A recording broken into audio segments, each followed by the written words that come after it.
көрсетіп жіберейін. Қамырымыз өте жұмсақ болған себептен оқтауға жабысуы мүмкін. Сол себепті азғантай ғана ұн сеуіп осылай жайыңыздар.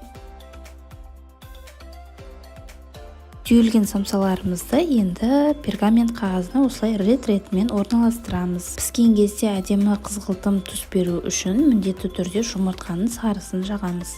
Видеода көріп тұрғандарыңыздай арнайы кондитерлік щеткамен осылай барлық жағын айналдыра жағып шығамыз.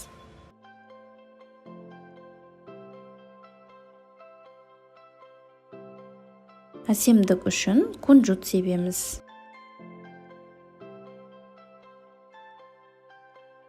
Және қызып тұрған пешке қойып 30 минут ішінде пісіріп аламыз. Мінекей біздің самсаларымыз дайын, өте жылдам дайындалады. Міндетті түрде жасап көруге кеңес беремін. Егер де сізге видео ұнап жатса, міндетті түрде каналға жазылып, қолдап қоюды ұмытпаңыздар. Назарларыңызға рахмет. Келесі